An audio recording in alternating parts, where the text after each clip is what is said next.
अगर आप भी लेना चाहते हैं देश दुनिया की तमाम जानकारी तो आज ही सब्सक्राइब करें हमारे चैनल को। साथ ही नीचे दिए बेल आइकन को जरूर दबाएं ताकि हर अपडेट आप तक पहुंच सके। नमस्कार, पेश है न्यूज रफ्तार से। पंजाब के स्वास्थ्य मंत्री विजय सिंगला को मंगलवार को पद से बर्खास्त कर दिया गया तथा भ्रष्टाचार के आरोप में गिरफ्तार कर लिया गया।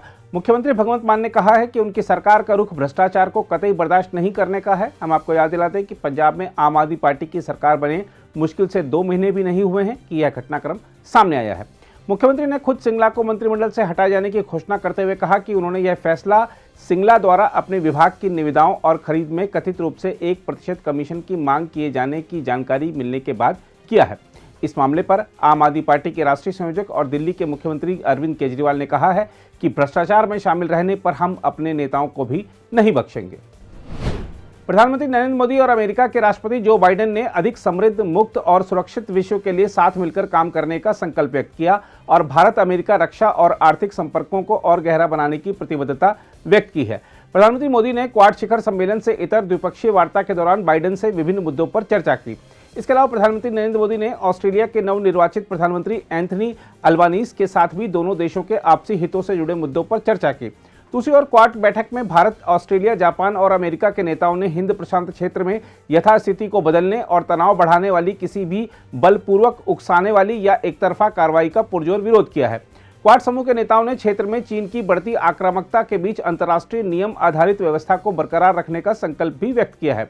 क्वाड समूह के नेताओं की दूसरी प्रत्यक्ष बैठक में प्रधानमंत्री नरेंद्र मोदी, अमेरिकी राष्ट्रपति जो बाइडेन, जापान के प्रधानमंत्री फुमियो किशिदा और ऑस्ट्रेलिया के नवनिर्वाचित प्रधानमंत्री एंथनी अल्बानीज ने हिंद प्रशांत क्षेत्र के घटनाक्रमों और साझा हितों से जुड़े वैश्विक मुद्दों पर विचारों का आदान प्रदान किया। ज्ञानवापी मस्जिद श्रृंगार गौरी मामले में मुकदमे की पोषणीयता से संबंधित मामले पर सुनवाई के लिए वाराणसी जिला अदालत ने 26 मई की तारीख नियत की है। शासकीय अधिवक्ता राणा संजीव सिंह ने बताया कि अदालत ने उच्चतम न्यायालय के आदेश के अनुसार मुकदमे की पोषणीयता पर सुनवाई के लिए 26 मई की तारीख मुकर्रर की है। उन्होंने बताया कि यह मुकदमा चलाने लायक है या नहीं, इस पर अदालत 26 मई को सुनवाई करेगी। उन्होंने बताया कि इसके साथ ही अदालत ने कमीशन की कार्रवाई पर आपत्ति दाखिल करने के लिए दोनों पक्षों को 1 सप्ताह का समय दिया है।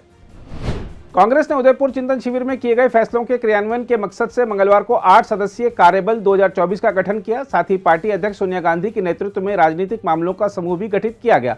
पार्टी के संगठन महासचिव केसी वेणुगोपाल की ओर से जारी एक बयान के अनुसार कांग्रेस की 2 अक्टूबर से प्रस्तावित भारत जोड़ो यात्रा के समन्वय के लिए 9 सदस्यीय केंद्रीय योजना समूह का भी गठन किया गया है।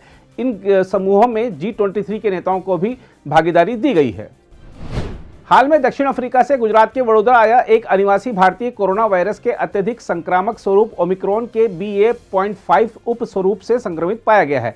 एक स्वास्थ्य अधिकारी ने मंगलवार को यह जानकारी दी। दक्षिण अफ्रीका में रहने वाला व्यक्ति यहां अपने अभिभावकों से मिलने आया था। वह 1 मई को संक्रमित पाया गया। वडोदरा नगर निगम के मुख्य स्वास्थ्य अधिकारी डॉक्टर देवेश पटेल ने बताया कि नेगेटिव रिपोर्ट आने के बाद व्यक्ति 10 मई को न्यूजीलैंड के लिए रवाना हुआ था। उसके नमूने को जीनोम अनुक्रमण के लिए गांधीनगर में एक प्रयोगशाला में भेजा गया था। मंगलवार को मिली रिपोर्ट में पुष्टि हुई कि व्यक्ति ओमिक्रॉन के BA.5 उप स्वरूप से संक्रमित था।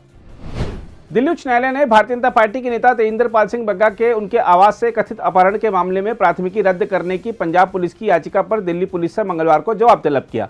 पंजाब में साहिबजादा अजीत सिंह नगर के पुलिस अधीक्षक मनप्रीत सिंह की याचिका पर दिल्ली उच्च न्यायालय ने दिल्ली पुलिस, दिल्ली सरकार और बग्गा को नोटिस जारी किया। न्यायमूर्ति अनु मल्होत्रा ने कहा कि प्रतिवादी 4 सप्ताह के अंदर अपना जवाब दाखिल करेंगे। उन्होंने मामले को आगे की सुनवाई के लिए 26 जुलाई को सूचीबद्ध कर दिया। केरल की एक अदालत ने आयुर्वेद की छात्रा विस्मया के पति को दहेज हत्या के मामले में मंगलवार को 10 साल कैद की सजा सुनाई। विस्मया ने पिछले साल जून में अपने ससुराल में फंदे से लटककर आत्महत्या कर ली थी। विशेष लोक अभियोजक जी मोहन राज ने संवाददाताओं को बताया कि अतिरिक्त जिला एवं सत्र न्यायाधीश 1 सुजीत केएन ने दोषी एस किरण कुमार को आत्महत्या के लिए उकसाने और दहेज प्रताड़ना के मामले में भी भारतीय दंड संहिता की संबंधित धाराओं के तहत 6 साल और 2 साल कैद की सजा सुनाई है। कुमार को दहेज लेने के अपराध में दहेज निषेध अधिनियम के तहत 6 साल और दहेज की मांग करने पर 1 साल की सजा भी सुनाई गई है। एसपीपी ने संवाददाताओं को बताया कि सजा सुनाए जाने के बाद अदालत ने कहा कि सभी सजाएं साथ साथ चलेंगी। यूक्रेन के राष्ट्रपति वोलोदिमीर जेलेंस्की ने दावा किया है कि राजधानी कीव से 55 किलोमीटर उत्तर में स्थित देसना शहर में पिछले हफ्ते हुए रूसी हमले में 87 लोग मारे गए हैं। उन्होंने कहा कि चेर्निहाइव क्षेत्र में आने वाले देसना में मलबा हटाने का काम पूरा कर लिया गया है और वहां महज 4 मिसाइलों के कारण इतने बड़े पैमाने पर तबाही व मौतें हुई हैं। जेलेंस्की ने यूक्रेन पर रूसी आक्रमण के 3 महीने पूरे होने से पहले राष्ट्र के नाम दिए संबोधन में यह टिप्पणी की। वहीं अमेरिका के रक्षा मंत्री लॉयड ऑस्टिन ने कहा है कि दुनिया भर के लगभग 50 नेताओं ने मुलाकात के बाद यूक्रेन को और अधिक उन्नत हथियार भेजने पर सहमति जताई है, जिसमें एक हार्पून लॉन्चर और कुछ मिसाइलें शामिल हैं। करिश्माई फुटबॉलर सुनील छेत्री ने 6 महीने बाद भारतीय टीम में वापसी की है, जो जॉर्डन के खिलाफ 28 मई को दोहा में होने वाले अंतर्राष्ट्रीय मैत्री मैच में खेलेंगे। 37 वर्ष के छेत्री आखिरी बार भारत के लिए अक्टूबर में सैफ चैंपियनशिप फाइनल में नेपाल पर 3.0 से मिली जीत में खेले थे। उसके बाद से वह चोटों के कारण बाहर हैं। भारतीय टीम के कोच इगोर स्टिमिक ने कोलकाता में अभ्यास शिविर के दौरान 25 सदस्यीय टीम की घोषणा की। छेत्री के अलावा ईशान पंडित ने भी टीम में वापसी की है, जबकि वीपी सुहैर और चोटिल रहीम अली बाहर हैं। वैश्विक बाजारों में कमजोरी के रुख और सूचना प्रौद्योगिकी कंपनियों के शेयरों में बिकवाली के बीच घरेलू शेयर बाजारों ने मंगलवार को एक बार फिर शुरुआती बढ़त को गंवा दिया।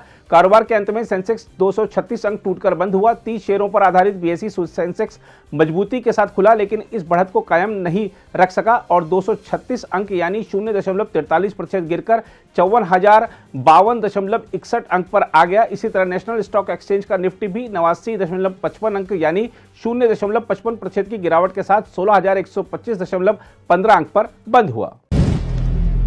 अगर आप भी लेना चाहते हैं देश दुनिया की तमाम जानकारी तो आज ही सब्सक्राइब करें हमारे चैनल को। साथ ही नीचे दिए बेल आइकन को जरूर दबाएं ताकि हर अपडेट आप तक पहुंच सके।